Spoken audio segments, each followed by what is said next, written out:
Good evening, ladies and gentlemen, and welcome back to a new Monday Championship. It's a championship that's been long overdue here at RCI this year. It is the British Masters for the first time out here, replacing and back in place of what used to be the British GT Championship last season. Good evening, my name is Ryan Gill. I have John Dalton behind, not behind the cameras, but alongside me here today, and Stewie Hallman behind the cameras for the first round of this season. We're out here at the home of the first round of the British GT Championship. But John, we haven't got the British GT cars. We've only got the British GT3 cars out here today. So it's the Aston Martin, the Bentley, and the McLaren. And we've got a few surprises on the grid as well. Yeah, certainly a few curveballs up and down the grid, Ryan. A few picks that I wasn't expecting to see people make in their pre-qualifying attempts, and certainly not cars that I was kind of expecting to see in Split 3. So I guess more of that as we get to them later on in the session. Definitely so. We're just getting towards the end of practice here. And of course, like I said, it is the British manufacturers in particular that we have out here. Only British circuits as well. And we have, well, quite the calendar lined up for this one. Starting out at Oulton Park, then of course heading to Silverstone, Donington Park. Then I believe it's Snetterton, Brands, and then returning to Donington for a 90-minute finale. So we have a rather special race to end the season this time around, a 90-minute finale, and we hope it's going to be just as exciting as all the other races. But, well, three different manufacturers out here on the grid, and, well, Aston Martin, McLaren, and Bentley are three manufacturers that are very, very well known, I would say, in GT3 racing up to this point. And they are three manufacturers, John, that across the course of this season, by my calculations and some of the math crunching that we've done behind the scenes, this is going to be very, very close BOP-wise across all of the circuits. Yeah, totally agree with you there, Ryan. I mean, all these cars you always see in, leagues dotted around, even in RCI leagues, you always see the McLarens, the Astons, and some of the Bentleys dotted in among the front runners. So super excited to see how the BOP is going to treat these guys. Obviously, everybody in a similar to equal car, like we saw with the Asian Masters Series, is going to prove for some really close racing, I hope, tonight. Yeah, hopefully so. And each car pretty much has at least one circuit where it's going to be the top dog around, to have a chance at going out to win. And of course, plenty of driver skill will be required as well. And some new faces up in the top split. We have split them up into Pro and Silver for the top split here. So we have two different classes to look at as well. And you can just see, so Grim Lilith there for a moment, one of the new drivers. And then Jordan Daly back here as well. Jordan Daly not in the Silver class this time around for the top split. He's up in the Pro and he's up in 5th place towards the end of practice here. And definitely a familiar face now on a Monday night. But it is Nico Kumpu in the Aston Martin that looks to have taken the top honours towards the end of the first practice session of the season by 0.4 of a second, John. But of course, we can't judge anything by practice because we don't know what the fuel loads are, we don't know what everyone's been testing on, and it could be that come qualifying, it's someone completely different at the top. Yeah, we've seen it time and time again at RCI. We see one guy absolutely stomping through practice, blasting lap time in after lap time, again and again and again, gets to qualifying, and suddenly that guy has a little bit of competition looking down the grid. There's a couple of names that I'd expect to be a little bit higher, a couple of names that aren't as high maybe as I was expecting. But yeah, there's going to be some good fights, I think. We're right on board here with one of our newcomers, butcher this name, Rechanov, in the 24 McLaren there, right on board as he comes down towards the last corner. One of the ultimate cars to come around. Currently resides in P8 in practice. If this lap takes him any higher, crosses the line, jumps up into P4. There we go, a little bit of a curveball. Another driver's name we've not recognised before, so let's see what he can do. Maybe he can put the challenge to Nico as Grim there pulls into the pit and abandons lap. So, Ryan, your predictions for pole, if I may. Oh, goodness me.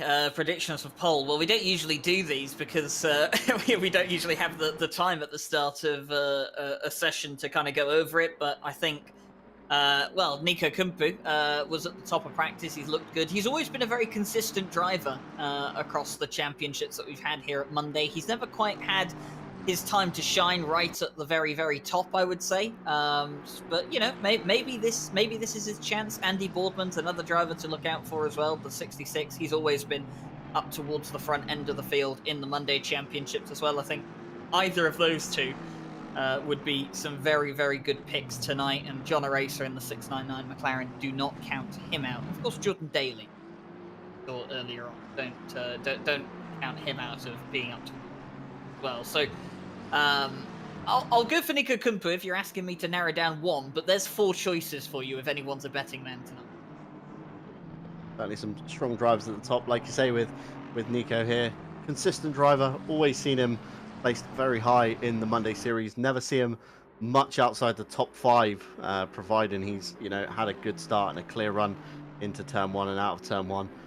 Always super consistent. We saw him last time out in the Challengers Cup in the Lamborghini Super Trofeo, putting on a great show among everybody in the grid. But as we come into the last turn here at Oulton Park, we're going to ride on board with Nico through his first flying lap. So a lot of elevation change in Oulton Park, very renowned for it, almost treated like a mini Nürburgring. Turn 1, notoriously hard to find the apex. It's only somewhere about there. Nico nails it nicely. Be careful of track limits coming out of turn 1. That's going to be something that catches a lot of people out. Dropping down the hill into Cascades, technically turn 3. Kind of want to take a wider line in, late apex, then nail it as we come out of Cascades down towards Island Bend. Again, a very easy corner to get very wrong, and there's a big barrier blocking your way from the track. So little lift, sometimes down a gear, little dab of the brakes to get the car turned in, and slamming hard onto the brakes down to gear 1 in the Aston for Nico.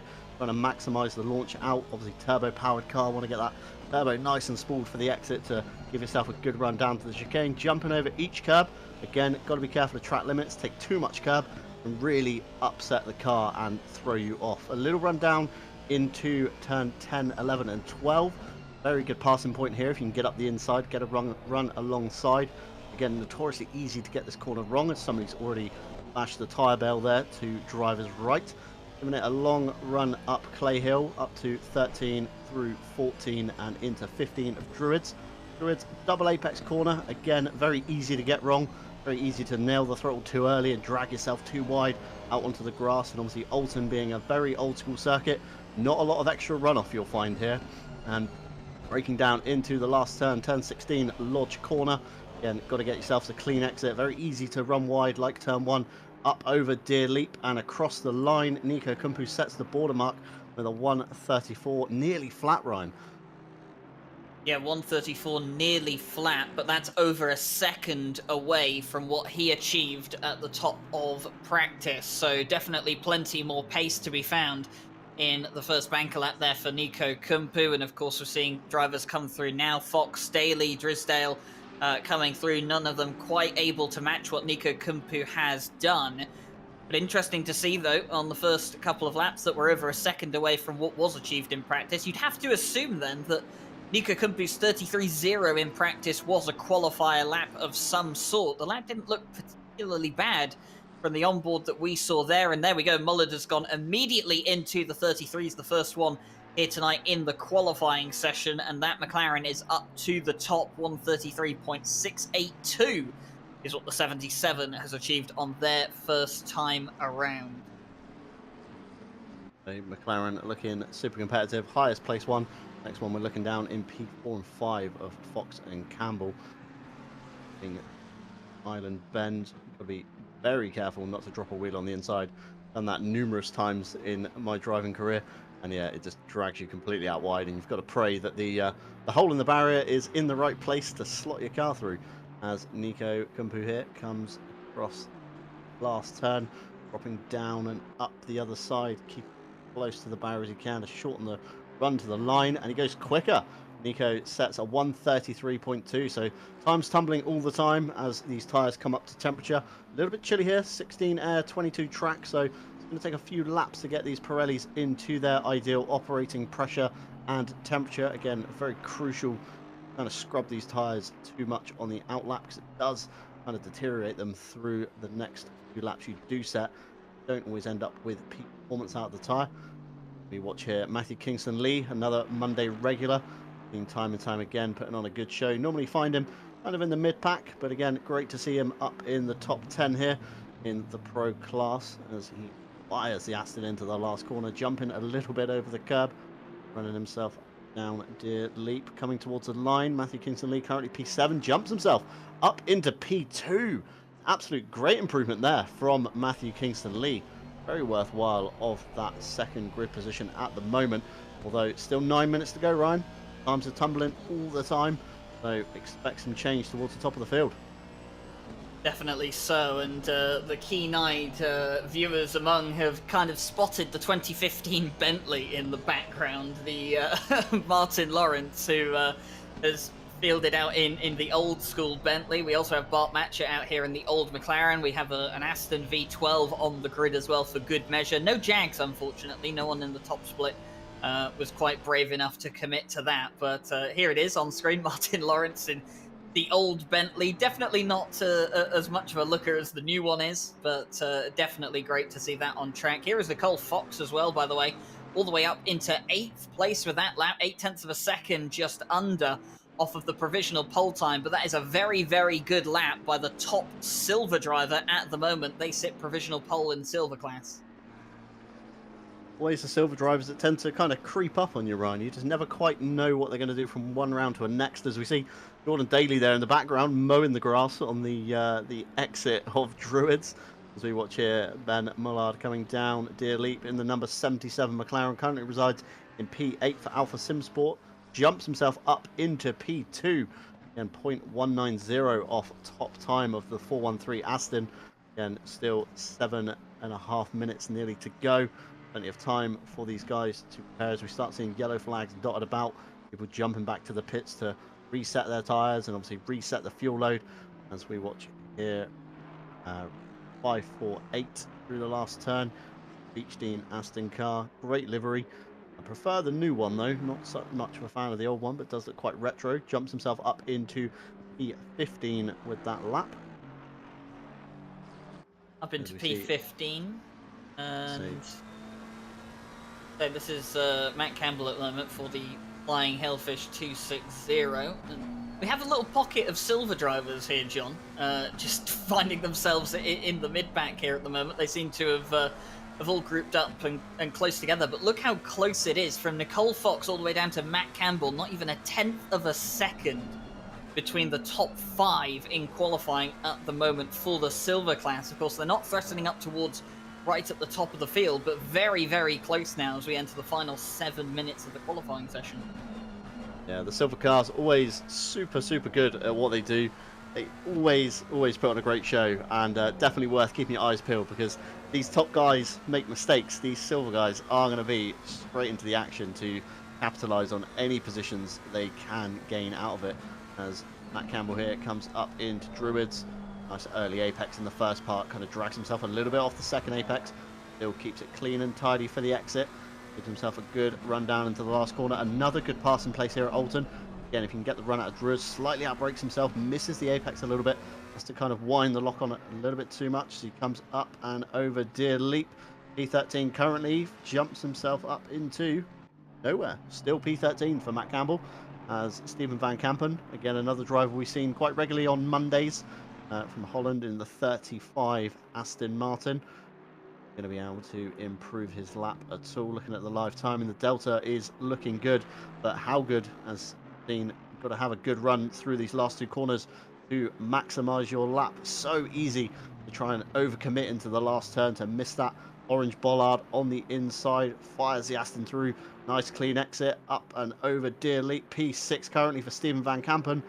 Goes pole provisionally with a 132.855. Great lap there from Stephen Van Kampen in the 35. But still, 5 minutes to go, Ryan. We've got Nico Kumpu out on track as well. Tumbled down into P6. So, excited to see what's going to happen in the final 5. Definitely exciting to see what happens there, throwing their car so high up. And just about 0.5 between the 2 on the front row at the moment. Both of them Aston Martin V8s. Of course, the first McLaren in 3rd. And then the first of our Bentleys actually is one of the silver class Bentleys, is Shipston, all the way down in 10th place, but looking pretty good at the moment. And in fact, up to 8th place now with the improvement for the Ground Zero racing car. So they've moved themselves further into the top 10. This is Nico Koizma all the way down in 28th place. This is not where we're used to seeing Nico Koizma. Definitely one of the higher up front runners. Same with John Aracer as well, that we would expect a bit more out of them. Jordan Daly and Andy Boardman as well, 19th and 20th for both of those drivers. So a couple of drivers just seem to be struggling here at the moment, John, and whether it's just a case of they can't find the clean air or whether it's a case of they're invalidating their laps, they can't just hook it up all together. It's going to be difficult before them because this is not a great circuit for overtaking. And of course, with a 1-hour race around here, you don't have that much time to get stuff done and out of the way early on in the race. Yeah, Oulton, notoriously tricky to pass. I mean, there's only a very select handful of corners you can really kind of maximize the runoff and into the next one to try and get alongside your opponent. The straights just aren't that long enough to gain from kind of any kind of slipstream you can get. So you've really got to kind of pressure your opponent into making those mistakes. And obviously with all the elevation changes and bumps and undulations of Oulton Park, it is super easy to upset the car in the wrong way if you spend too much time watching your mirrors as opposed to kind of watching where your braking point or your apex is. It can be very easy to give up real estate to your opponents. They did a Porsche Carrera Cup race here with the man behind the camera, Stewie, and they were absolutely on pace that race. But again, a slight mistake in the Carreras, and it was so easy to get alongside your opponent and just dive them as the... I just saw a McLaren off into the wall just a moment ago. I think they've returned to the pit lane. There's an Aston off at the chicane as well. A few drivers finding it a bit difficult around here at Oulton Park at the moment. This is Jan Yeo, who is one of the more regular drivers in our GT4 championship. He's also rather known for some crude liveries, should we say. No crude liveries on this car this time. Actually, quite a nice looking livery on this Aston Martin V8. Finds himself down in 18th place, though, in the Pro class. Not where he would probably want to be. Martin Lawrence as well is a bit further down, but I think you can rather excuse Martin Lawrence being 14th place at the moment because he's in the old Bentley, which I don't think it's unfair to say, John, that car is not just slower than its newer counterpart, but also less economical as well. Yeah, there's a lot of old technology in obviously the older cars. The TC systems aren't as advanced as the new ones. The ABS again is slightly different, so it's certainly not an easy car to drive. Obviously, Martin Lawrence, we know, can be very, very quick and can contend for the the race wins and the class wins, as we saw in the Challenge Cup Hungaroring. I believe he stumbled across a win somehow, accidentally, didn't even mean to win, but did. So very, very quick driver, loads of pace in him, but just going to be hampered by the car this season. But it's great to see the guys picking some older machinery. Not something we often see in, today's esports, scene, as you like to say. Everybody's always picking, that car that's currently the strongest or currently the meta or, has the best average across a calendar. And these guys have just said, you know what? Forget about winning. We're just going to have a good time. So we've got the V12, we've got the 650, and we got the old Bentley. So it is great to see them out. It's almost like we need a grandfather cup just for these three drivers to see who is the best of the old drivers. Well, we might get to see that, in fact, with the overall standings. But, talking about, just for a moment, to mention what you said about, choosing the meta car, is to use a rather more gaming term, but, to choose the car that is best suited to the tracks and stuff over the course of the season. The Aston Martin is supposedly the best car across the entire season, and yet all the talk that we saw in the chat before the season even started is everyone was saying, wow, there's so many McLarens because the McLaren's such an overpowered car at the British circuits, and yet when you look towards the top of the timing table, one McLaren in the top 5 and only 2 in the top 10. And in fact, that's the same number of Bentleys that we have in the top 10 as well. So the Aston Martin, which, I kind of looked at the sheets and I thought that's going to be the quickest car across the course of the season, definitely looking like the quickest car here right now, even if the absolute best lap times that are achievable around this circuit belong to the Bentley between these three cars. Yeah, the McLaren is a hard car to try and master, essentially. If you've not driven it a lot, it is quite hard to extract pace out of, whereas the Aston, from previous experience from myself, does feel a lot easier kind of out of the box. It's a lot more driver friendly. Obviously, the engine is in the front where you expect. So you've got that traditional kind of, front engine rear wheel drive handling platform rather than this mid mid engine rear wheel drive of the McLaren. So it's very good in corners, relies a lot on downforce, doesn't have a lot of mechanical grip. Again, one place it does let itself down on these kind of medium to lower speed circuits. It can't quite generate the cornering speeds that you can kind of say at the likes of Silverstone. McLaren used to be notoriously strong there, has been reined in a little bit. So we might see the McLarens kind of shining at the faster speed circuits. Like Donington's got quite a few sweeping corners, and so is Silverstone. So season's still young, but again, still 2 minutes left of the session as Nico Kuizma jumps himself up into P10.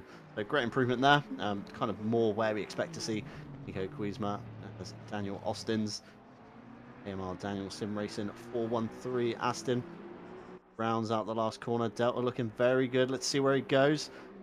Fires himself to the top ahead of Steven Van Kampen. Not by a lot, Ryan, but a pole is a pole nonetheless, as we see the fellow Aston V12 there cross the line for his final lap. And yeah, pole goes to the 413 Aston. Absolutely stonking time fired in at the end there, Ryan. The 413 out here on debut on a Monday night in the Pro Split sets a 32.832 to take pole position by 23 thousandths of a second, and it doesn't get much closer than that. It's going to be Shipston on pole in the silver class, by the way, as well. The number 60 Bentley taking the silver pole by 22 thousandths of a second, in fact. So almost identical margins between the pole sitters in both classes, and absolutely fantastic to see. You can see the split times that they had there as well. Van Kampen quicker in Sector 1, but it was Sector 2 and Sector 3 in particular where Austin's made up the time. And of course, that is what mattered most. They will sit on the front row alongside Van Kampen. And well, we get ready to go racing here at Brands Hatch, not at Brands Hatch, actually Oulton Park. I'm thinking too far ahead.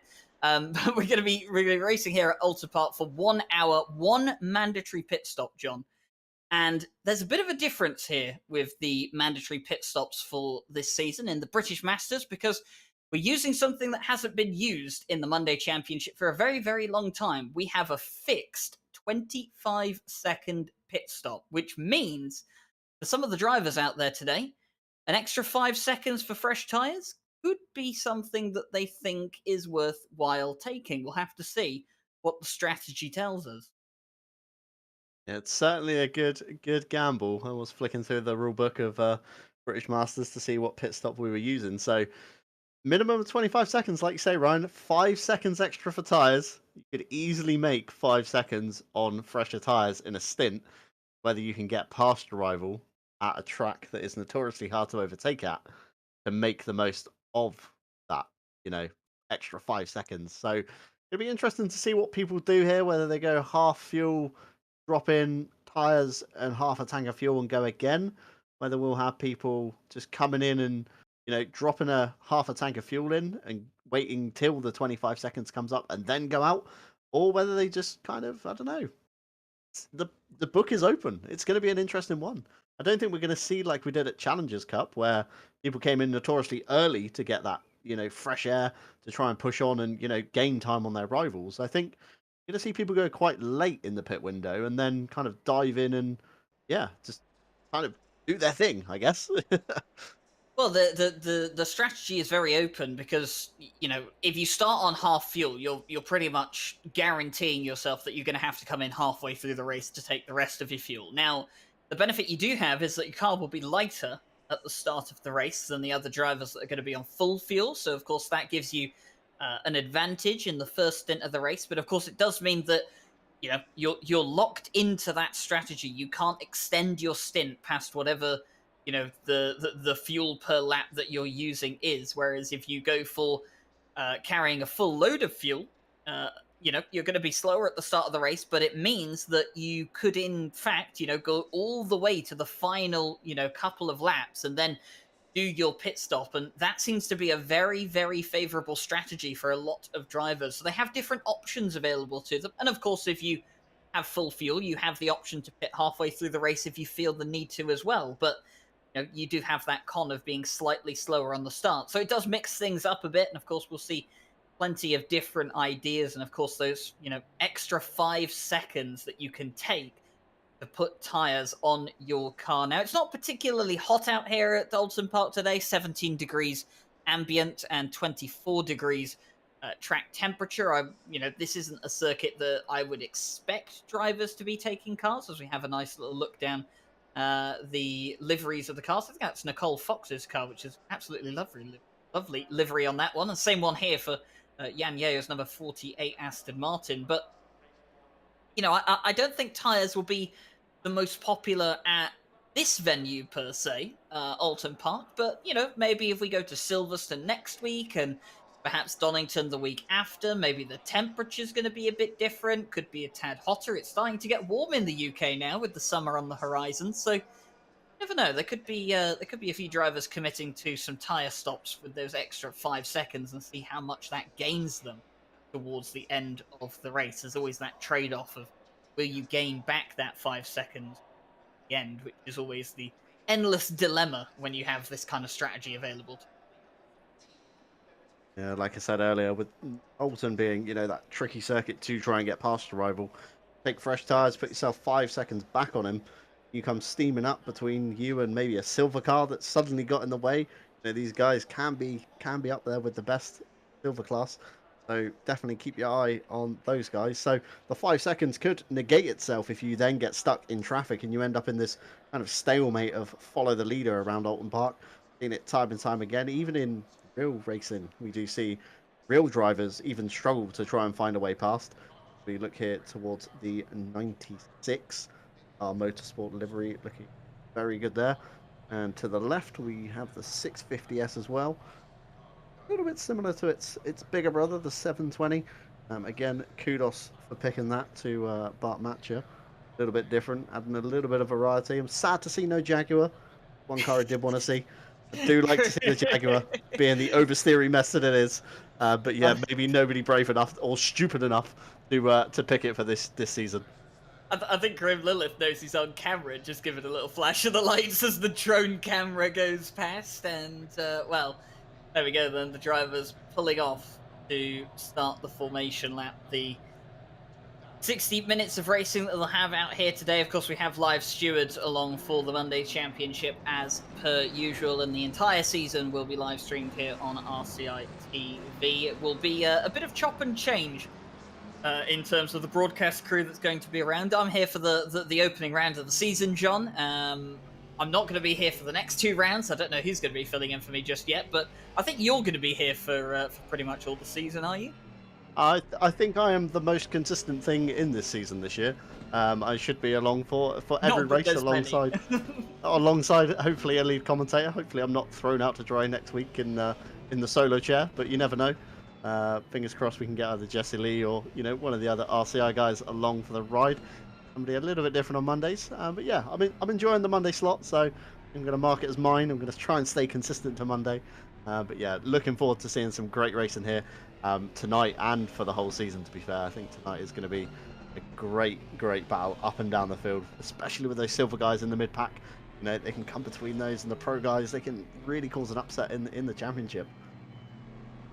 Well, it's a good opportunity for the drivers to kind of duke it out and prove which one of them, is not only the British master, but which one of them, can take the crown of saying, hey, my car is the best of these 3 cars. And, there's plenty of pride involved in it from a manufacturer standpoint as well. Each of these drivers with the car that they've chosen, it's their weapon of choice for the season. It's the car that they've decided, yes, this is the car that can take me to the promised land and victory so far for this season. And of course, with different elements, the Bentley out here, which is very different from the likes of the McLaren, which is also very different to the Aston Martin.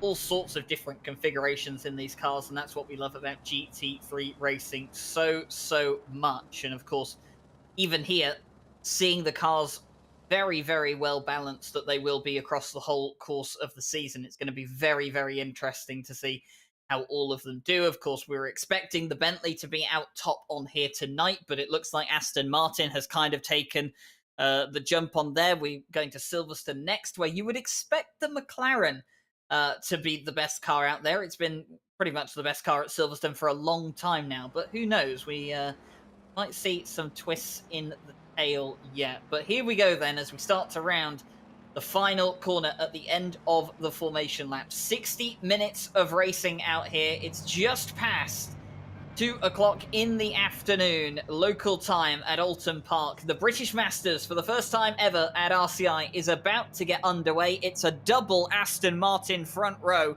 The first McLaren in third and a Bentley down in seventh, and we are green light racing as we head down towards the first corner.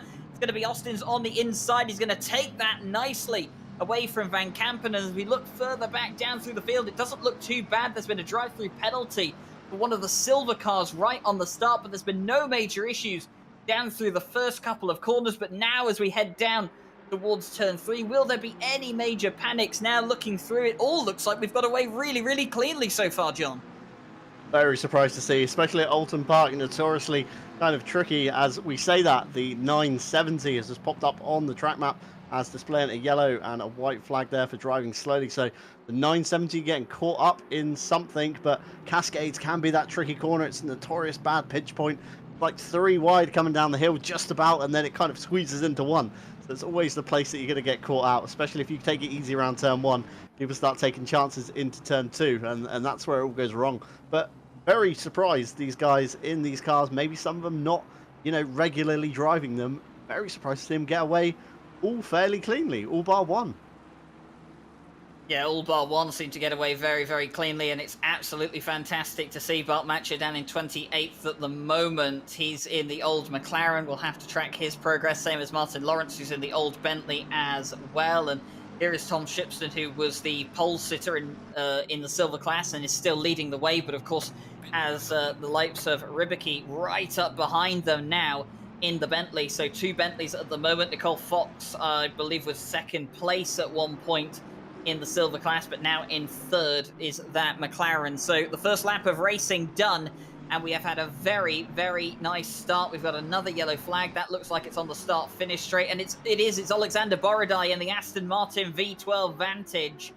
That's one of the older cars that we have out here on the grid. He's had an incident of some sort, but he has got the car going again. We'll have to see. This is a race replay of what exactly happened here. And, well, just to say, the McLaren just off that we saw there, Martin Lawrence. Looks like maybe a bit of contact between those two. That was Alan Knight that's had to come into the pit lane to fix for damage. And this is Nicole Fox, who I think is being overtaken by the 199. And, of course, not really a battle of position in class at this point. And just a tiny bit of contact, and the McLaren's carried on, and that's forced one of the cars behind to take off as well, and they're losing positions. Martin Lawrence has squeezed through alongside, I believe that's Ethan Scott as well. Yeah, say Ryan, notoriously tricky there, get into this kind of mentality of the Oulton Park train. As soon as you make a mistake, lose any ground at all, you just get absolutely steamrolled by everybody behind. With that slightly better exit, just gives them that slightly better advantage into the next corner. We saw there a couple of clatters over the curbs, spelled disaster for the 2 McLarens. Very hard to go side by side through there, so kudos to them for trying it, but maybe not something you want to be doing 4 minutes into a 1-hour race. These guys kind of racing like there's only 2 minutes left. We look back here from John O'Racer's rear wing at Nicole Fox in now P18, dropped way down the order there with the collision, as we see a race replay here of Andy Boardman getting tangled up with the V12, maybe just tagging the quarter there. Borodai there going for a full 360, and Boardman bouncing off the Armco on the inside and continuing on with not a lot of kind of punishment there. But as we cheer Jordan Daly into the island section, he's riding on board with the splitter cam, looking ahead there. Got Ben Mullard in the number 77 McLaren. Great to see Jordan Daly improving himself, obviously from the silver class, carried himself up to the pro class with his performance through Asia Masters and the Challenge Cup. So if you're looking to improve yourself, RCI is maybe the place to do it. Great skill range, numerous splits across every single race, so definitely get involved if you haven't already. We look back here to Rydecki in the 127 Bentley, one of the custom liveries we have got running here today. Notice the silver sticker on the rear bumper of that does cover the total livery symbol, so might be worth a little bit of a tweak for round 2. as we head up the hill into Druids. We've got Nico Quizma behind in the yellow McLaren. Very racy. We've seen Nico Quizma, you know, great driver. We've seen him time and time again in RCI and other leagues as well. Always putting on a great show.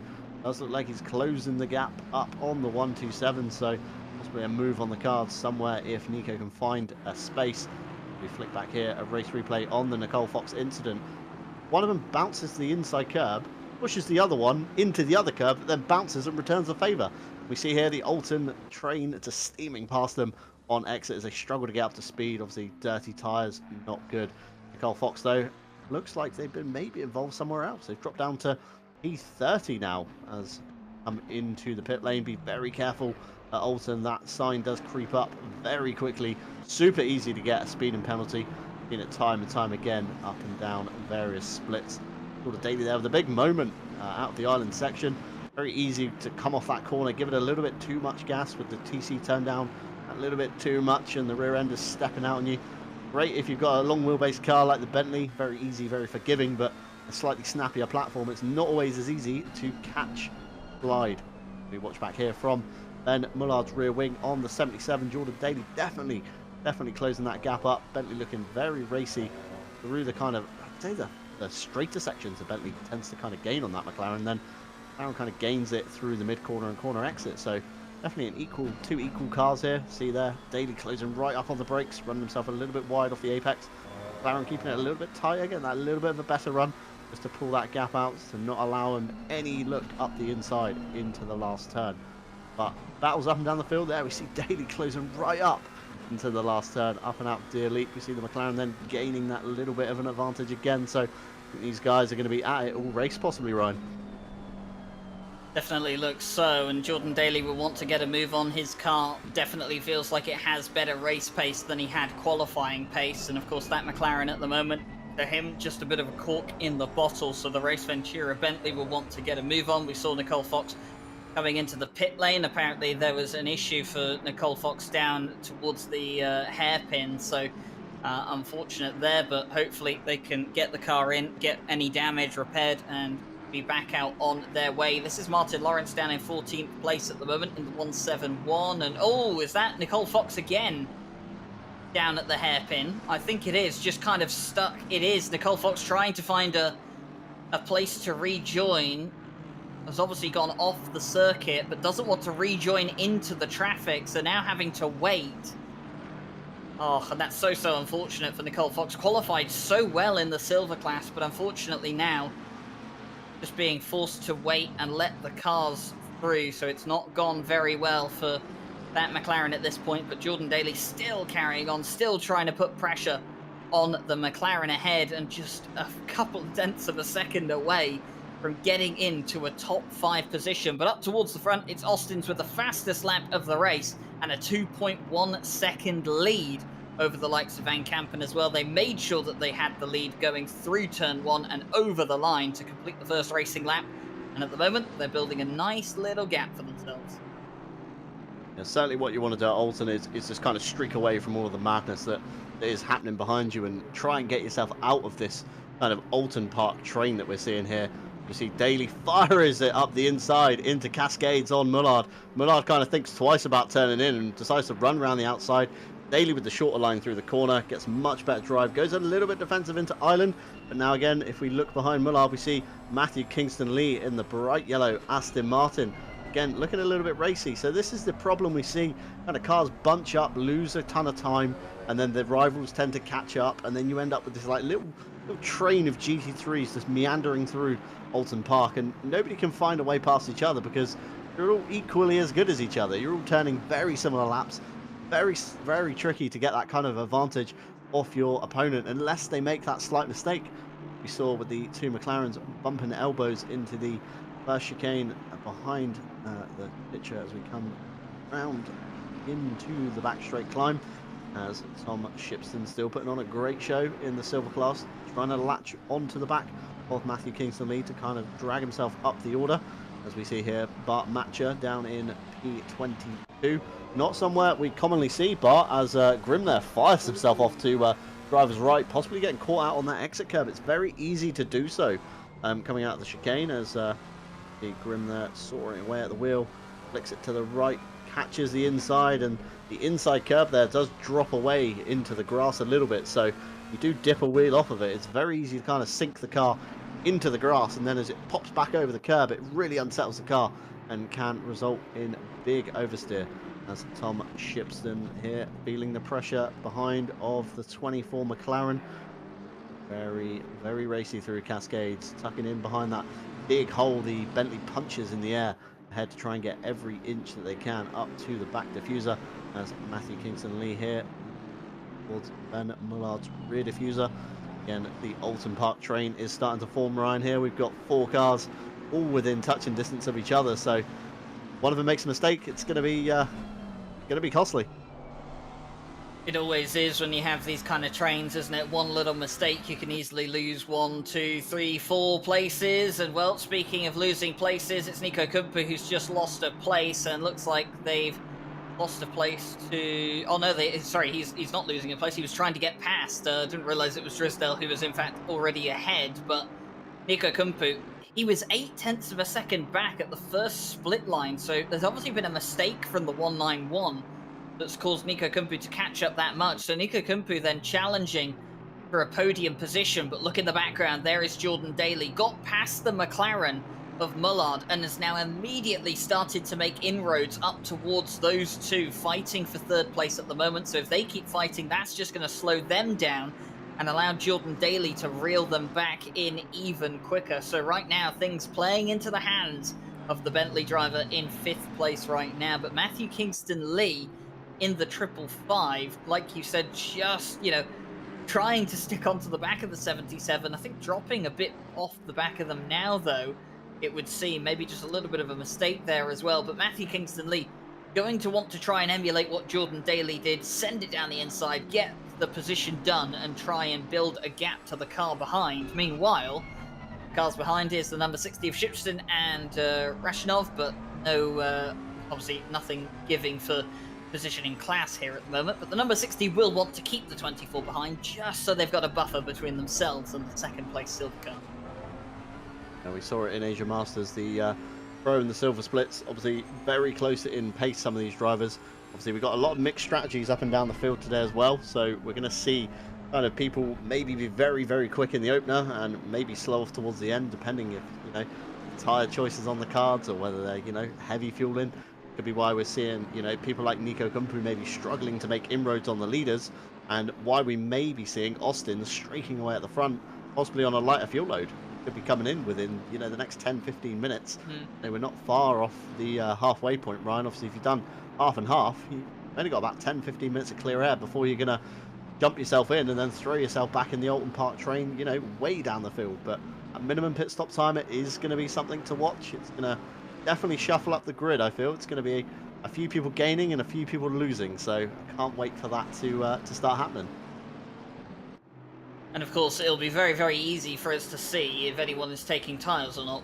We'll work out a rough average from whatever the pit stop times are for drivers, and it's basically just add 5 seconds to find out if they've taken tyres, so it makes it nice and easy for us. Meanwhile, Matthew Kingston Lee, it's anything but easy for him out here at the moment. He's been fighting off the pressure from the number 60. It looks like they want to get through, but now they've been able to close back up onto the back of the number 77. And at the moment, you know, I wouldn't want to be in Matthew Kingston Lee's shoes right now, John. You don't want to be the middle car in a group like this, because it's always the middle cars that seem to pay the price for being in these little groups, and that's why Matthew Kingston Lee wants to get ahead of the number 77 as quick as possible. Doesn't just want the place, but wants to be kind of a bit safer situation at the moment. And the car that's in the best position to take advantage of all of this is the number 24 McLaren at the back, who can kind of just watch everything unfold. And if there's a big accident between the three of them, they can try and profit off of all of their misery. Meanwhile, Ethan Scott, who's down in 3rd place in the silver class, is right on the back of Jan Yeo, who's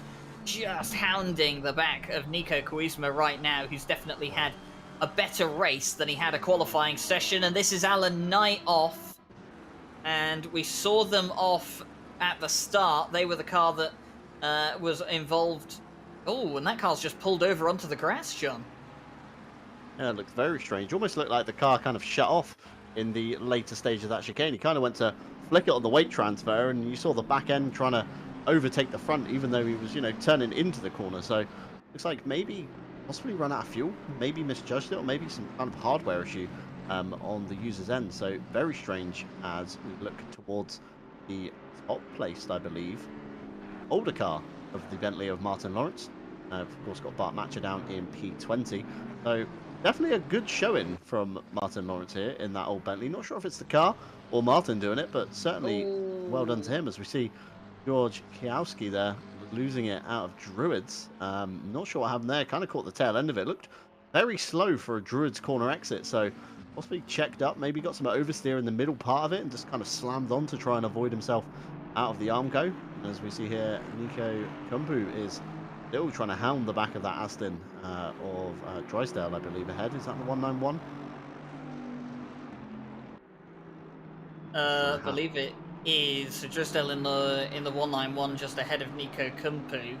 See Van Kampen just up the road. And there's Jordan Daly, who's closed down 9/10 of a second on these two over the last few laps. So Jordan Daly still gaining like he was before, and I think at this point as well, yeah, Jordan Daly, he's up by, I think, about 6/10 of a second on this lap to them. I'll check when they come across the line. Yeah, Jordan Daly 6/10 of a second quicker than what Drysdale and Kumpu were able to do on that previous lap. So gaining time ever so much. And we have, I think, a driver in the pit lane as well. That looked like the number 34 car of Ethan Scott, and it is the number 34 car of Ethan Scott. So a couple of drivers coming into the pit lane early on now, and maybe that is part of their strategy. Maybe they were really, really underfueled at the start of the race to try and get a really, really good jump off the start, John. And now that they've got to the point where they're, running out of fuel, they're going to come in, they're going to put the rest of the fuel in, and then they've got some nice clean air in theory to just go and set some hot laps. Yeah, fingers crossed, providing they don't get stuck in these notorious Oulton Park trains, as we're seeing it again here with this Charisma battle. As we looked back there, they were starting to bunch up, and obviously we see Matthew Kingston-Lee here still hounding the back of Bennett Mullard, 77 McLaren, as they head into the chicane once more. Being very careful on these curbs. Grass does drop away, as we saw earlier. Kingston-Lee there taking a very safe line, not using any of the entry curb or the exit curb. And the exit curb can be notoriously tricky to get off once you get on. Kind of sucks the car off onto the grass almost. Very, very tricky if you do get that wrong. But nice line there from Kingston-Lee through Druids as he tries to maximise his exit down into the last corner. Looking a lot closer than he did before. Again, can't really get up the inside as he's just not got the legs or the slipstream. The straights are just a little bit too short here at Oulton Park to kind of maximise any kind of draft that you'd get from your opponent, as the Oulton Park train continues here in P6 with Bennett Mullard's rear wing looking back. It's looking notoriously stale in this little train, but like you say, Brian, you don't want to be this middle guy. If the guy ahead makes a mistake, you check up, the guy behind you might not check up, and then all of a sudden you're in a sandwich between the guy you've just been fighting and the guy that's just been trying to pass you. So it's a place I don't like to be. You spend far too much time watching your mirrors and watching the car ahead. Truly kind of focus on what you need to do as a driver, and that's obviously where mistakes start happening. Obviously you don't want to be that guy that runs into the back of your opponent because you've been too busy looking at a bright orange Bentley snarling down at you from your onboard TV cam.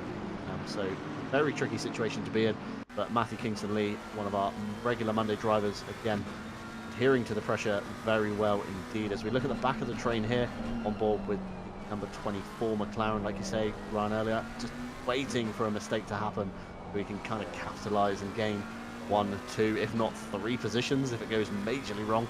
But keeping this distance from that Bentley, the Bentley can be a very tricky thing to see past once you start getting close. Obviously very tall, very wide, big rear wing on it, and yeah, it's just a nightmare car to try and follow through any kind of tight section. Definitely is. And Matthew Kingston-Lee, the problem that he has as well with the Aston Martin is that the Aston Martin's not particularly great immediately out of the corners. The number 60 goes a bit deep into the final corner, and they're not going to fight the 24, and that's a rather sensible decision to make because they're not in the same class, they're not fighting for points, so no reason to have a go and waste time that you don't need to waste time for. And here is Martin Lawrence on the back of Jan Yeo, and he's kind of in a little bit of a train at the moment with Nico Kuizma. But the problem for Matthew Kingston Lee though up ahead is that, you know, the Aston not being great out of the corners means that he struggles to capitalize on poor exits, you know, from the likes of Mullard ahead. So it's so difficult, and it's the problem the Aston Martin has. It's not a great car for chasing other cars. It's a good car for leading in front of others because the, you know, slight lag it has out of the corners doesn't affect it so much when defending, but when trying to attack, it's a significant drawback of the car. Yeah, so driven it for a season, I believe, in OVRC once, and that was its downfall. Say, once you're ahead of someone, absolutely fine.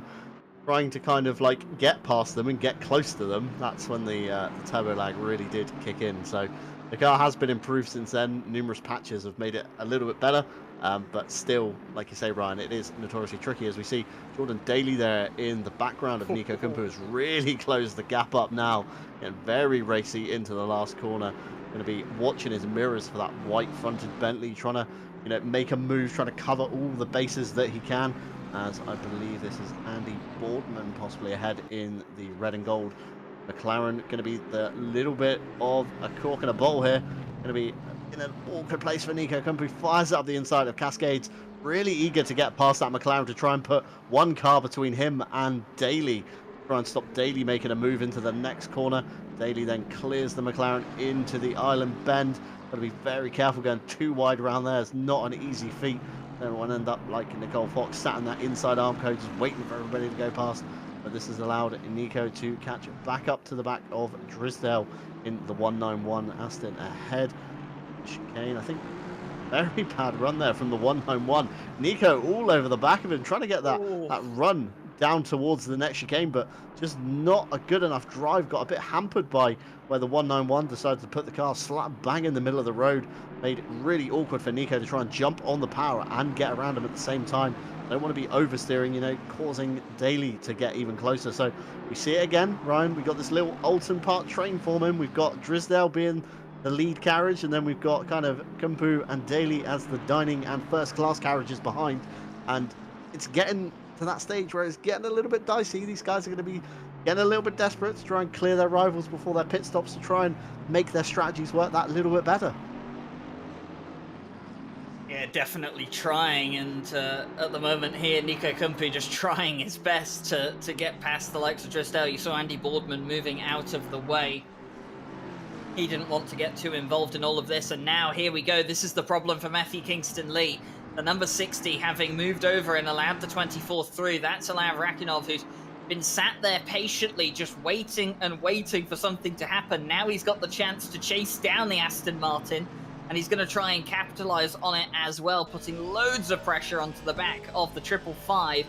And this is hurting Matthew Kingston Lee. He's having to defend. He's having to drop back from the 77 in front. So what wasn't looking too bad for the 555 is now looking a whole lot worse, because the 24 has essentially been unleashed to try and chase him down and get back past him. So for Kingston Lee, things not going too well at the moment, but it's so close up towards the front between Drisdale, Kumpu and Daly. And here comes Kumpu again. He's going to try. He's going to be on the inside, coming through the chicane. Oh, there's going to be contact between the two of them. There's contact again as they come out, and Jordan Daly's here looking. He's thinking, boys, come on, let's go. I want to get past. And just trying and bumping, and just ever little so touches there. Nico Kumpu, he seems to have so much more pace than the 191, but just can't really find a way through. Now he's gone a bit slow through the corner. This is going to give Jordan Daly the chance. He's going to be forced to go to the outside line, right up to the edge of the circuit, and nothing doing that time around, but so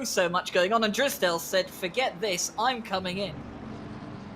Yeah, certainly probably the best thing to do for Drisdale there. You can see Nico was getting very aggressive towards him, you know, giving him no room in that chicane at all on the switchback.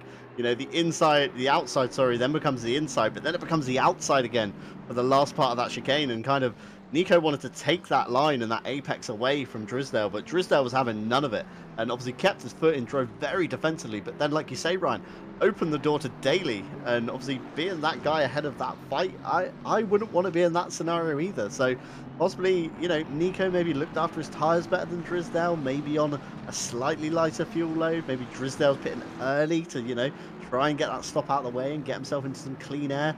Maybe his tyres are falling off. Maybe he's taking tyres in the pit stop.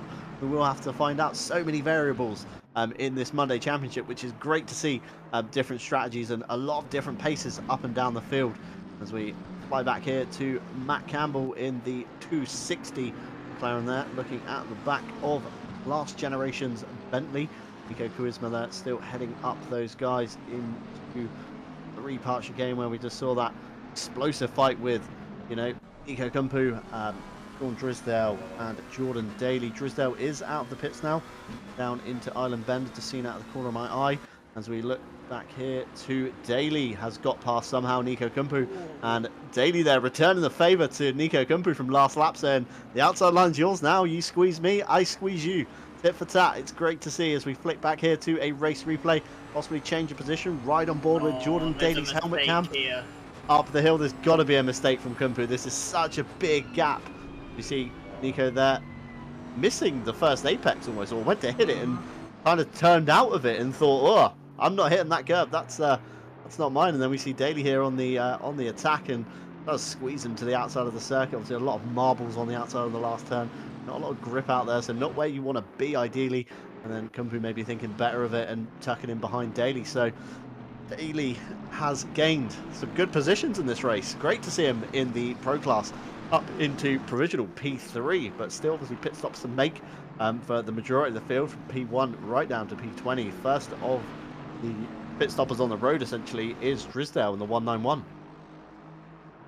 Yeah, and Jordan Daly, now that he's managed to get past Nico Kumpu relatively quickly compared to how Kumpu struggled to get past Drysdale, that gives Jordan Daly free air. He's already starting to pull a little bit of a gap from Nico Kumpu, so if he can keep this pace up, you'd have to imagine he would have the pace to jump Drysdale by, you know, committing to this overcut if he can keep his car going. If his strategy is to go as long as possible into this race, he could definitely find himself on the podium. I mean, he's on the podium provisionally right now, but could find himself on the outright podium towards the end of this race as well. So this is working out beautifully for Jordan Daly. The 24 car, Rakanov at the moment, still putting pressure on Matthew Kingston Lee, but now decides it's time to dive into the pit lane and get a pit stop done. So leaves the 555 alone, but they've dropped back by 1.2 seconds to the 77. So that's time for Matthew Kingston Lee to make up. But here is our race leader, and oh, there's a McLaren off as well down there at the island. But the Aston Martin of Austin's has had pretty much the perfect race right now. Fastest lap, pole position, leading by 8.2 seconds as you see Daryl Sutcliffe going off there and just being careful to not rejoin and take out the race leader, and I'm pretty sure that Austin appreciates that. Yeah, certainly not something you want to do when you just have that very scary moment through the island bend. All you see is kind of the wall getting ever closer and closer to you, smashing the brake as hard as you can. You're trying to turn, you're trying to hit the gap in the wall, and sometimes it just doesn't go, and you just get a face full of barriers. So well held there from Daryl Sutcliffe in the 64. Obviously great to see some very knowledgeable driving, being very aware of his surroundings, and that is why these guys have qualified themselves up into Split 1. Best of the best of RCI sign-ups. Split 2 not being streamed unfortunately, but Split 1 is entertaining as always. Top guys here in the silver class. Daryl Sutcliffe still yet to make his pit stop. Will he come in this lap? Nope, he keeps going. So possibly one of those cars that has fueled a bit more. So I believe I just saw Steven Van Kampen maybe diving into the pit lane just behind the shot. Could be wrong. It looks very similar to his car though. Here he is indeed, as allows Nico Kumpu and Jordan Daly up into second and third provisionally until they take their stops. And yeah, Daly has really pulled a gap on Nico now. Must be Nico suffering maybe a little bit of damage from the fight he had earlier with Drysdale in the 191. And Steven Van Kampen into the pit lane, so of course that promotes everyone just behind, and Jordan Daly up to second place at the moment. And I think for Steven Van Kampen, that might be a legitimate concern looking back now. If they've been keeping an eye on the timing sheets and they've seen how Jordan Daly has climbed their way up through the order, that might be something to watch out for, is, you know, how much can Jordan Daly in this clean air close in on the 35, and oh, that's Daryl Sutcliffe off again, just having to reverse to get back onto the circuit. I think we're going to find out exactly how this happened again. And oh no, is this on the grass? It is just on the grass, and the car losing control. Not great there, and stationary for a moment, gets the car turned around. Oh, little bonk on the barrier, and gets the car reversed. But most importantly, not doing anything dangerous on the circuit and making sure that they rejoin safely and not damage any of the other cars out on the circuit. And we do like to see it. We have lost a couple of cars from the race, by the way. So it has been a bit of a race of attrition out there, and a few of them not doing quite so well. But we do definitely have a few cars a couple of laps down that are still going in the race. A massive shout out to those drivers for staying committed. And Jordan Daly, super committed on the pit entry, John. Didn't speed, which is the important thing, but my word, a bit of drifting through there. Yeah, Oulton Park's certainly a very hairy pit entry. There's a very nasty bump as you kind of turn left to kind of straighten the car for the speed line. And it can really upset the car, as we saw Jordan Daly with a big armful of opposite lock through his helmet cam. Great to see the onboards of these guys really committed to that pit line, but not speeding, as you say, Ryan, which is a crucial thing. You don't want to get any penalties here, as we see Drysdale on the back of Stephen Van Kampen. Both these guys have pitted as Jordan Daly comes out of the pit exit. Has he jumped him? He has, by quite a margin. That's an absolutely great stop. Jordan Daly jumped him 53 seconds pit in to pit out for Jordan Daly. For Stephen Van Kampen, 54 seconds. So it's not tyres that's been in there. Jordan Daly, he was a second, 1.4 seconds quicker on the pit stop, but he's just completely outpaced him in terms of the free air that he had. Yeah, it's great to see this. This free air is really, really worthwhile sometimes. Didn't see it so much in the Challengers Cup, but certainly here it's been great to see these guys not stuck in that Oulton train that have, really excelled. Daly got through the train early on and it's just kind of driven away from the rest of these guys. And now, obviously, Stephen Van Kampen has Ben Mullard to contend with in the number 77 McLaren. We've seen how good Ben was at defending earlier from the top 5 guys behind him. Obviously finds himself now kind of like third on the road, I guess, in this kind of train of pit stoppers ahead of him. But Van Kampen, we know, does have very good pace. Got on a good show in qualifying, so if he can drill in a few more of those hot laps, certainly try and find his way past that McLaren of Mullard ahead. Drysdale behind there has backed out a little bit. Maybe wants to play a bit safe, maybe doesn't want to get too kind of involved with anybody. We'll see maybe the pit stop cycle through and, see where people end up. I believe Austin's, our original race leader, has cleared his pit stop in the 413. I've just seen him pop up at the top of the timing board. So he's dropped himself down into P6. So soon he's going to have possibly the likes of Nico Gumpu behind him, who has also taken his stop, as I believe that's Nico ahead there, just leaving the pit lane down into Cascades. And down into Cascades comes Stephen Van Kampen, very late on the brakes there, nearly running into the back of the 77 of Mullard. That's an absolutely insanely late braking move there by Stephen Van Kampen, looking very racy.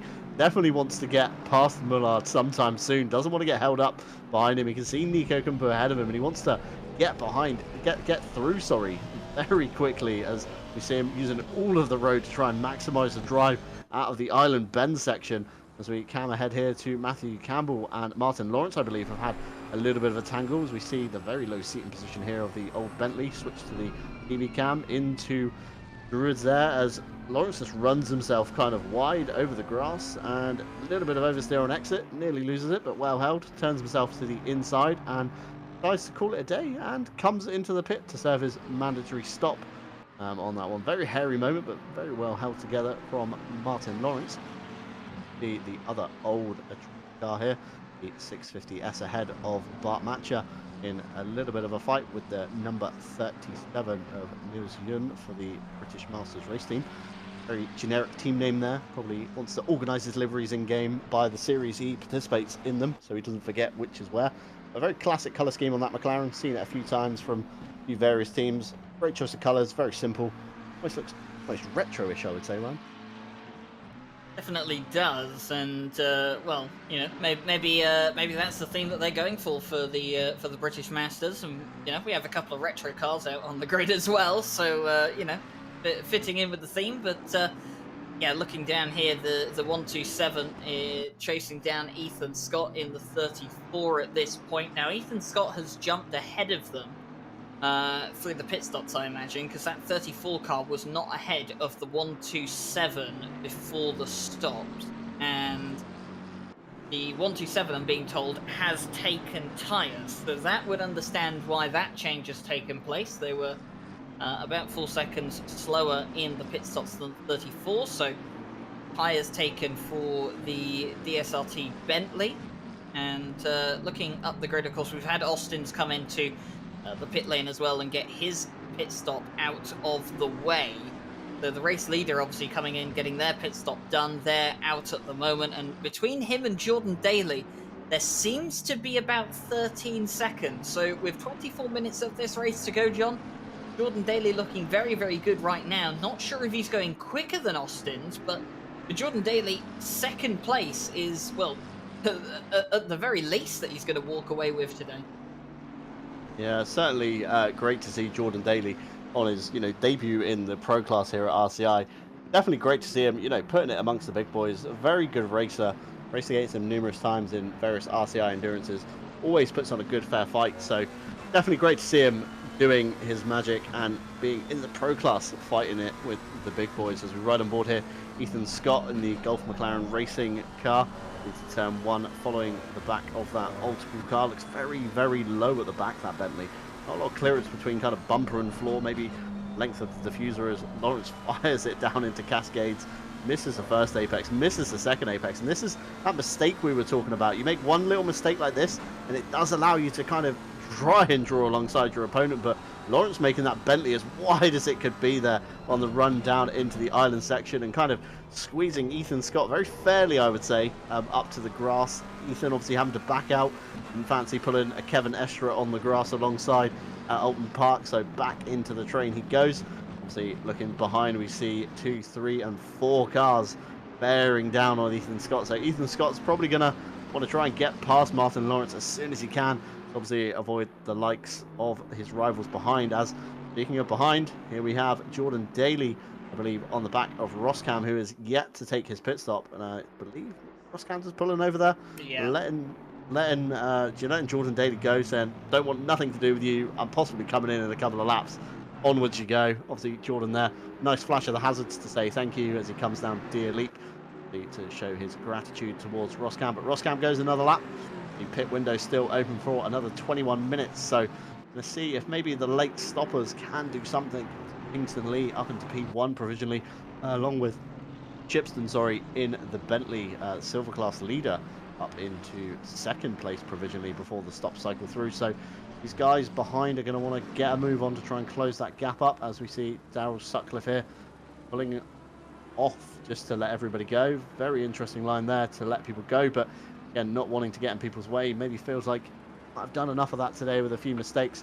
But again, time to reset, clear the mind, and think of round two. Not every race will go your way, and the ones that don't go your way, you just have to kind of forget about, push to the back of your mind, and start again next week with a clean slate.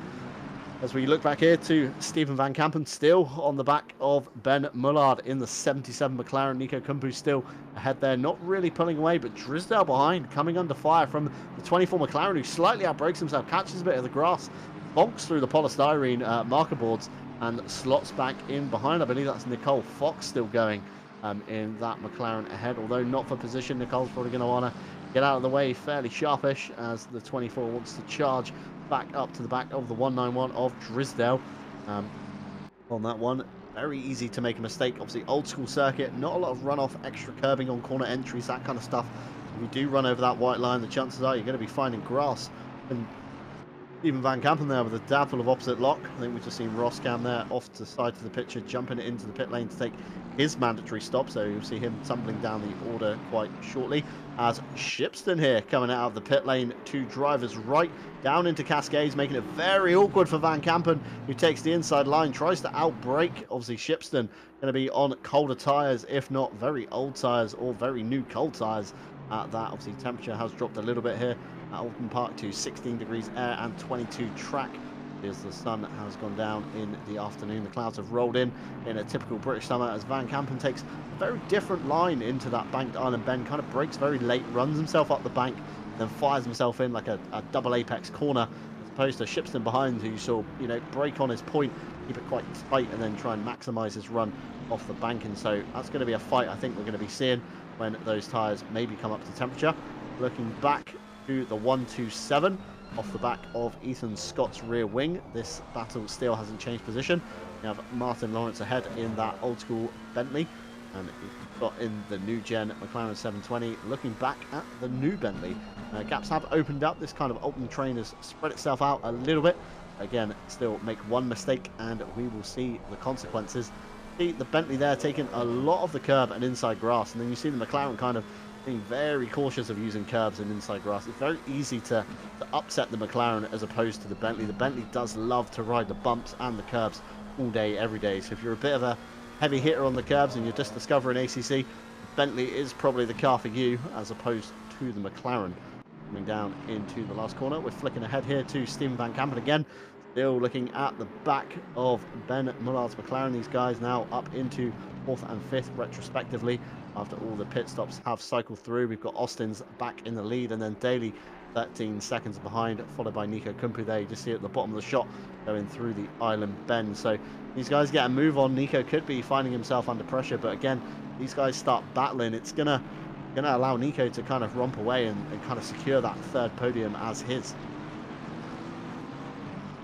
Yeah, that's what he is going to want to secure at this point. He would have been looking to take a second place, but at the moment looking like he's going to have to try and see if he can settle for that third place, as Mullard can try and close that gap with Van Kampen.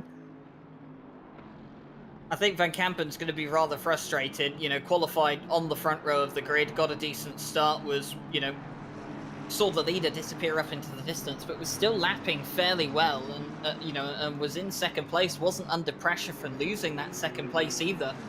But then just not very good when they came in. Their pit stop was slower than some of the cars around them. They came out in traffic, and they just didn't really have the exact stop that they wanted. It's some of the risks you take when you have those early pit stops. You can come out in traffic. It can affect your race, and well, for the likes of Van Kampen here today, it's done a bit of both. And now seeing Rafael Hul trying to get around one of the Aston Martins up in front. We're going to get a little bit of a replay here. Oh, some contact there as the Aston looked to get past the McLaren. So a little bit of something doing there. And then, oh, tiny bit of contact as well. And McLaren forced out onto those very, very aggressive curbs that you don't want to find yourself on. Easy to get some PSI pressure loss warnings, which could be, John, a reason why some drivers have taken tyres in this race if they've started to suffer from pressure loss after some of the really, really horrible curbs that they have around here at Oulton Park, as we see Ripke getting into the back of one of the McLarens.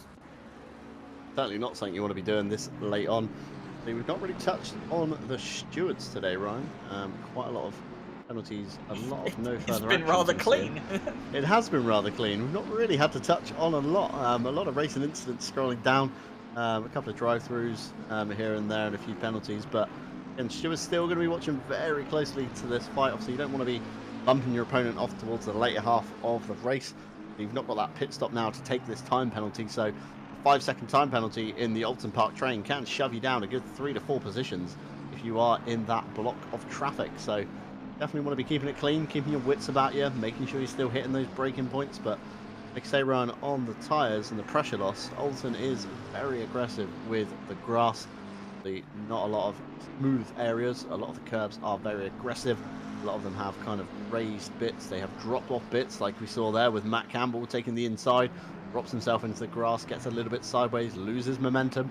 And the Bentley behind the 127 looking towards the inside, but not quite close enough to fire that big boat up the inside into the last turn. But could be a reason why people are taking tyres if they're suffering pressure loss, if they've not quite got their pressures right. They've not thought the conditions were going to cool down a little bit towards the end. Obviously, it could be a 0.1 or a 0.2 out, as we see Campbell there exercising all of the track limits into turn 1, something you want to be very careful of. Looking ahead here to the 24. Got Drisdale ahead and the Bentley of Shipston doing that cork in the bottle like we saw in the first stage of the race, leading up the train. So hopefully he's got a little bit of experience with this. Only got another 15 minutes or so to fend these guys off. So probably going to have to go a little bit defensive at some point. Drysdale was right up at the front of the grid there. We see a little bit of a light flash there. And come on, I want to get a move on. I want to get past you. I've got, Stephen Van Kampen ahead to catch for points on championship. And you are the cork in the bottle at the moment. So won't surprise me if we see a few little bit of desperate moves as we see everybody there exercising track limits, kicking up the dust on the exit of the corners. Be very careful of that curb. As you said earlier on, it is a notorious one to hit and kind of drag yourself off the road and cause yourself even more pressure loss. It's very, very tall, very bumpy, and it drops off quite severely once you hit the grass at the end of it.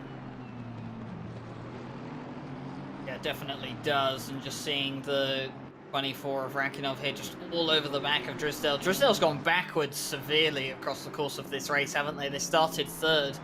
Oh no, sorry, no, they didn't start third. They started fourth, in fact.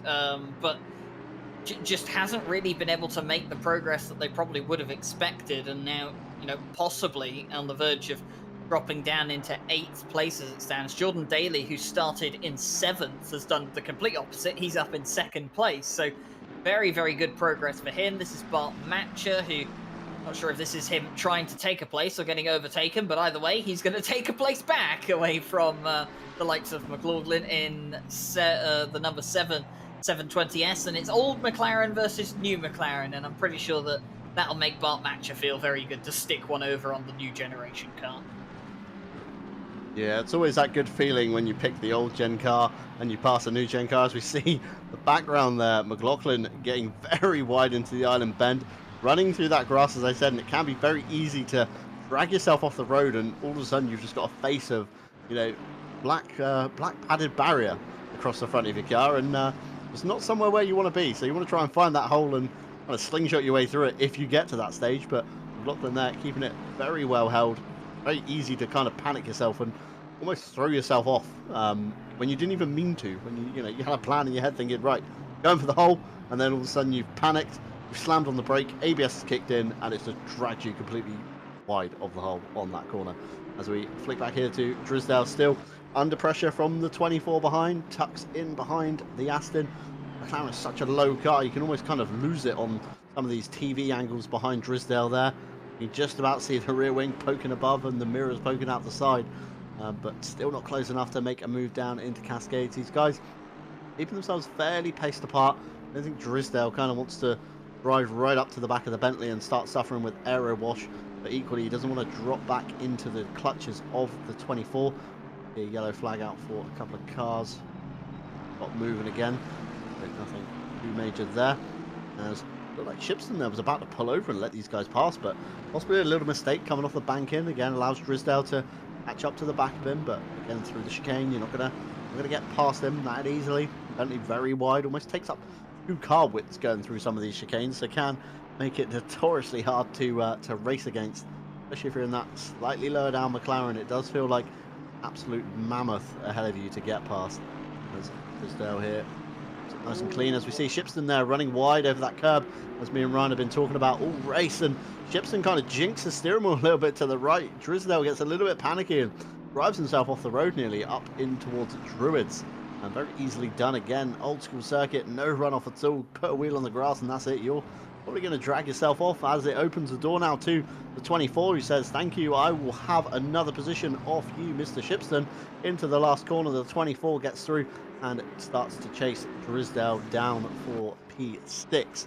I don't think this fight's over yet. I think the 24, Rechinov, has got some very good pace, and Drysdale, again, not a driver that's going to lie down and let him pass, I don't think. So keep your eyes peeled. Still 11 minutes to go on these guys. I don't think it's over yet.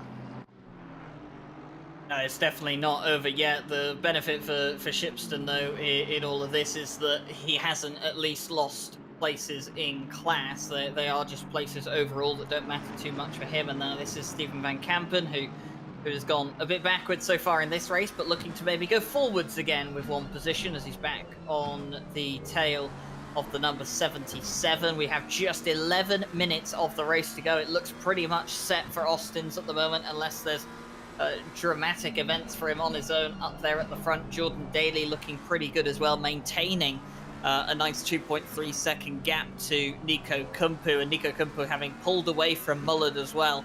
It looks like the top three, or I was going to say it was a nice 2.3 second gap, but then Jordan Daly has just made a bit of a mistake, and now it's down to 1.2 seconds. But I think the top three is pretty much set in which drivers will be a part of it. It's just the rest of it that we have to figure out at this point in time. Shipston, of course, does lead the silver class from Ribicki and then Ethan Scott. And if you look down across all the splits, it's not actually that much between the leader in silver and the second place car in silver. I mean, you're looking at roughly 14 seconds, I think, between the two of them, which is not too far off the gap between first and second in the pro class. So despite the fact that Shipston looks like he's miles ahead of the rest of his competition, it's actually not that much given the comparison towards the both classes. When you break it down into a time there, Ryan, it does seem very similar between the two leaders, which is great to see. Obviously, Shipston has been mingling with these top 10 guys all race and has been holding his own very well indeed. So great to see Shipston. Not seen him before in an RCI race, so good to see new names constantly hassling. So maybe wanting to chase after Jordan Daly's kind of move from silver to pro in RCI. So it might be something on the cards next year as we look back. Kingston Lee is now getting very close to the back of him, looking to try and get past again. Now the tables have turned, as I believe Kingston Lee was stuck behind Shipston for a good majority of the race at the start, and now finds himself back in the exact same place with 9 minutes to go. Obviously wants to try and maybe get past Shipston so we can have a crack at this 24 McLaren, and maybe even if the Drisdale 191 ahead makes a mistake, obviously Kingston Lee could potentially capitalise on that. But yeah, great to see these guys still battling. It's great to see that the McLaren hasn't been the dominant force that we thought it might be, judging from the drivers' chat on the build-up to tonight's race. As we see the 24 there going towards the outside, Drisdale covering the inside. So Drisdale does run himself a little bit wide on the brakes, kind of allows McLaren to catch back up over Deer Leap. You're not going to find much space on the inside. It's just pure Armco there, as I found out a few times. And Drisdale looks to cover the inside into turn one.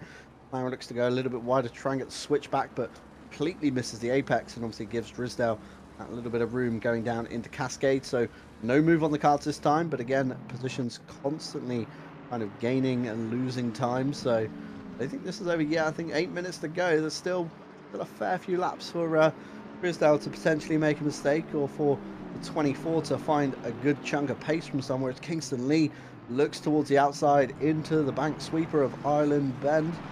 There's nowhere to be found out there. Not a lot of grip. Got to use the camber of the road to drag the car around, and keeps himself very close to the back of Shipston. Shipston very good at soaking up all this pressure as a newcomer in the silver class. Definitely proven his worth against Kingston Lee. Possibly not expecting the silver guy to put up so much of a fight, but definitely good to see as Bart Matcher here looks to the back of the Beechstein Aston ahead of the 548 into the bank corner. Bart Matcher taking a much tighter line, trying to slingshot himself as we see a car off ahead. I believe that's Ethan Scott in the wall. Not sure what happened there, but definitely a very odd place to lose the car as we see a replay here, Ryan. Well, we're going to find out exactly what happened to Ethan Scott. So here we go, coming out of the corner. Does he just go wide on the exit? He does, and that just loses the car on the grass. It's obviously not modulating the throttle enough to keep the car planted, and that is big drama for Ethan Scott, because he was third place, remember, in the silver class, and now he's handed that to Matt Campbell. And in fact, Ethan Scott, he's fallen so far down that he's not even in the top 5 in silver anymore. But guess who is in the top 5 in silver? It's the man in the 650S, Bart Matcher, has dragged that car up into the top 5 in class through Ethan Scott's woes. Bart's certainly going to be very smug about that towards the end of the race. Didn't think the 650S would be very competitive here at all, Ryan. I thought we would see a clump of older kind of grandfather cars just start at the back of the grid, but again, Martin Lawrence and Bart Matcher proving their worth. Definitely, they can mix with the big boys if you put a very quick driver behind the wheel, but certainly not easy machines to tame with their outdated TC. Not so much aero like these modern day cars have, like the V12 Aston. Doesn't even have a rear diffuser, just a giant wing plonked on the lid at the back as Kingston Lee taking all of the inside grass on Shipston there, trying to make every single margin he can on the back of that Bentley as they draft each other up into Druids. A very easy corner to overcook, as we've seen a few times. Again, these guys have been very consistent coming through here, keeping it nice and clean in between the white lines. Kingston Lee trying to focus on corner exit, weaving about a bit, trying to kind of, off-put Shipston in his mirrors, make him look at that bright yellow Aston rather than looking at his braking point or his apex for the next corner. But Shipston not having any of it. He is really putting up a great fight, and he is absorbing all the pressure that Kingston Lee has thrown at him. We've not seen, Kingston Lee a very good driver. We've seen him in numerous Monday championships, as you believe he's dragged alongside down into Cascades. The outside line is not where you want to be here. Kingston Lee fires it very late on the brakes around the outside, and Shipston hugs that tighter inside line and just gets a better drive out the corner, keeps it a lot cleaner. Obviously, Bentley still remains ahead. So Kingston Lee struggling to find a way past the Bentley ahead of him. Shipston doesn't exactly need to fight this, but we're at the point in the race where they're going to fight it because there's pride on the line at this point. They are in the lead of silver. They're not under threat from second place in silver. The only thing is that they don't want to get a bit too close with the 555 to the point where maybe there's an accident and they could have a chance of losing the lead in silver. We saw what happened to Ethan Scott on their own. So when you add another car into the mix, the chance of mistakes and accidents is well, all the more likely. And I'm receiving word from the stewards, by the way, that we've had 3 penalties and 3 warnings all race long in 60 minutes around Oulton Park, with what started with 30 plus cars. And I have to say, John, as we watch this battle here for 6th place, that is a fantastic job from all drivers involved to keep that down to just 3 penalties and 3 warnings across, well, 56 minutes so far. Yeah, absolutely insane figure there. I've seen a lot higher penalties with a lot less cars at a lot wider circuits. Oulton, not a lot of runoff, and when there is, there's normally a barrier kind of blocking the way, or a big tyre stack, or a very awkward curb, or a bump you just don't want to hit. So the fact that these guys have made it through, like you say, Ryan, 56 minutes of racing, soon to be 57, there's only been 3 warnings and 3 penalties given out from the stewards.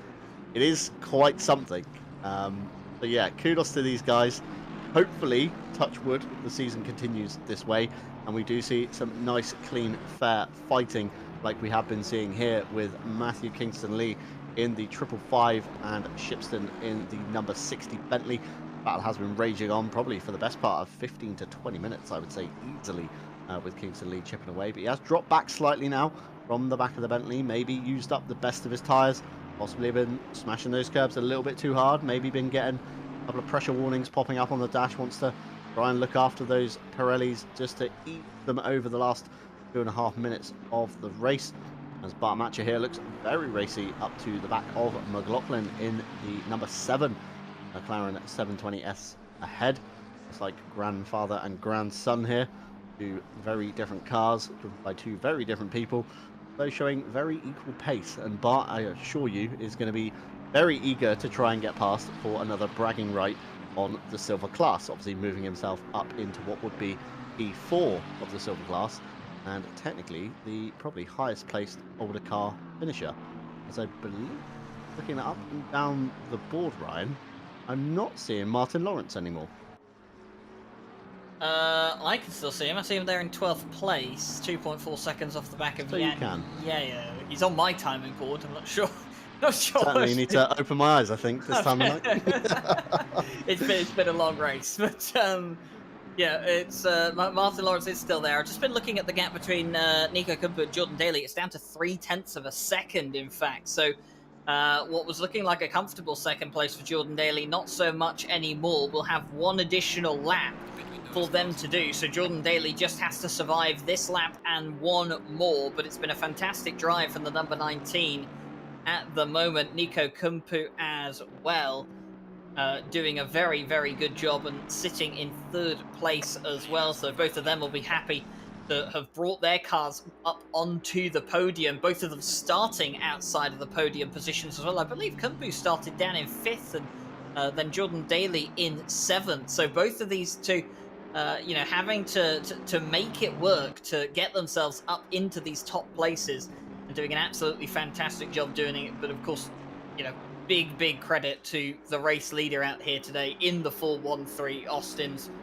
I mean, pole position, fastest lap, has led the race from pretty much beginning to end. It has been the perfect race for them, the perfect weekend. And Rakhimov here coming into the pit lane, they've already served their mandatory pit stop. The pit window is closed, so that doesn't matter. But maybe a hypothesis here that that car is a bit short on fuel and is going to have to come in to just fuel itself to the end of the race. And that's not going to be great for the number 24 because they're going to lose a few places. Yeah, 24 put up a great fight all race. So such a shame to see those guys having to pit early just because maybe a simple one lap too short miscalculation. That's all it can take sometimes.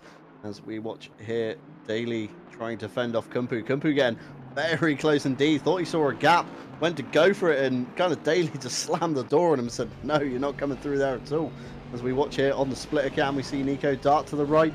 Daly chops across the front, and Nico just hard on the brakes to avoid running into the back and getting any kind of late race penalty. So great drive there from Daniel Austin's in the 413, provisional winner of round 1, obviously pending any stewards' decisions, but a very clean race from the start, no drama for him, so I can't imagine he's going to lose that at all. As Jordan Daly, debut in the pro class, comes over the line to take P2, with Nico Kumpu not far behind in P3.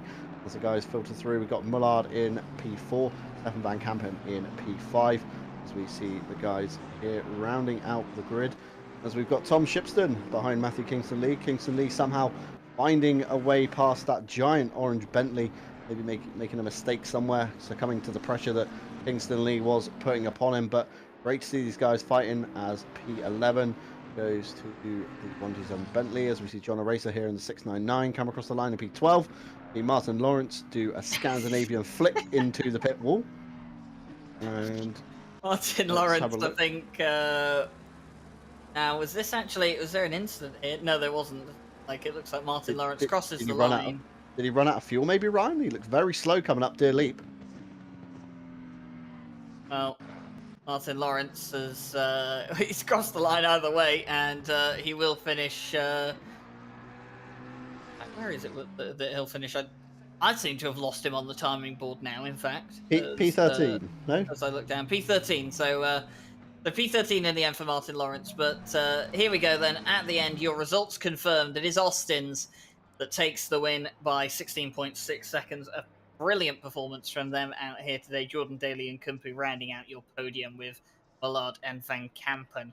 Your top 5. Drysdale, Kingston Lee, Shipton, Quizma, and Jan Yeo round out the top 10. Shipton, of course, picking up the win in silver over the likes of the 127 and then Campbell in the 260. And as we go through and have a look further down the grid, in fact, Nicole Fox, who had issues early on in the race, did in fact come back to take 2 places on both Kwiatkowski and Sutcliffe. So Nicole Fox sticking it out in the end towards the end of the race, did end up gaining some places, should pick up some nice points as well for the 314. And of course, we did have a few DNFs in there as well. So obviously a shame to see, but a very, very clean race. And, well, John, I think probably the perfect way to start the season.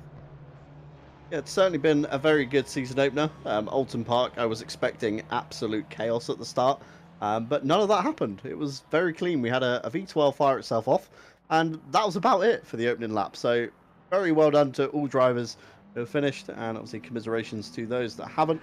But obviously next week is a new round, new mindset, so time to get yourself back in that frame of mind and prepare yourself for another very close round of racing. I'm super excited to see how the season's going to round out.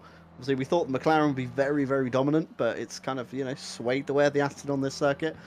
See, with the other circuits coming up, could the McLaren be a little bit more favoured? It's going to be a very interesting season to boot, I think, Ryan. It definitely looks like it will be, and of course, John will be back next week to bring that all to you. Not exactly sure who his co-commentator will be for that one, but on the 30th of May, the British Masters will see its second round of the season at Silverstone. So keep that one in your books if you've enjoyed the race here tonight. We also have more racing going around RCI. The Rookies Championship is on Wednesday, and that one will be visiting, I believe they're visiting Monza this week, if I am correct. So, of course, that's all for drivers that are AM or rookie pace. If you're new to ACC, go and check that out and get yourself involved. The new Thursday Championship has signups open. That doesn't start till the 9th of June. But you can go and start your pre-qualifying. It's going to be GT4 cars and the new TCX car for the TC Cup, which is the M2CS. We had a fantastic championship on Thursdays with that, so go get yourself signed up to that, and we should have a live stream for that one when that season gets underway on the 9th of June. Friday Championship is back, and well, guess what? They're at Oulton Park this week. So the Friday Championship, which will be broadcast here on RCI TV 27th of May, they'll be at Oulton Park for a 1-hour race as well. And of course, Night Owl will be back on the weekend. They'll be heading out to Bathurst this week. Sorry. They'll be heading out to Bathurst for this week, 28th of May. That one's starting 10 o'clock BST, 2300. 2200 is when practice starts. It's 2300 for the race time BST, so midnight for CEST. And of course, that will be live streamed here on RCI TV as well. And of course, a big reminder, if you're from the APAC region and you're new around here, maybe you're interested in getting involved in some RCI racing, but of course, from the APAC region, you typically don't have races that suit your time. Well, do check out the APAC Mushroom Cup, which is being run by one of our new members, Cameron Farmer. It's an APAC Endurance Championship taking place on the weekends, on Saturdays, and that is a very Asia Pacific friendly time championship. So you can go check that one out and see, what that's all about and get yourself involved. Fantastic that we can now finally offer RCI racing to drivers in the Asia Pacific region. So do get all of that checked out, and of course, make sure to stick around for next week when we return to Silverstone. Big thank you to our partners out here today at RCI, of course, Race Department. If you're looking for all the up-to-date news on sim racing and mods for Assetto Corsa, you can go and check them out. Then, of course, AK Informatica. Our races are run on their servers, so do go check them out if maybe you want to run some servers of your own. And they also have some pretty good deals on IT equipment as well that you can get your hands on, especially now with things like GPU prices coming down to a somewhat normal level. Don't forget about Fanatec, because, of course, they're one of the mainstream, companies in sim racing at the moment, especially with the new Fanatec CSL DD, and fantastic piece of equipment that you can get on a budget now. So DD wheels becoming a bit more affordable. Driver 61, you can of course check them out if you want to win like Austin's did today. Get yourself a Driver 61 Sim Racing Academy access. You can do that for as little as $10, and you can use the discount code in the description below to get 25% off access to the Sim Racing Academy and Sim Racing GP if you're looking for a load of small communities on sims like Race Room, iRacing, Automobilista, and more. Then you can check out Sim Racing GP today and get started. That's been everything from myself, from John Dalton, from Stewie Hellman behind the cameras, all the stewards here at RCI. Thank you very much for watching today, and we will see you in a week's time for Silverstone.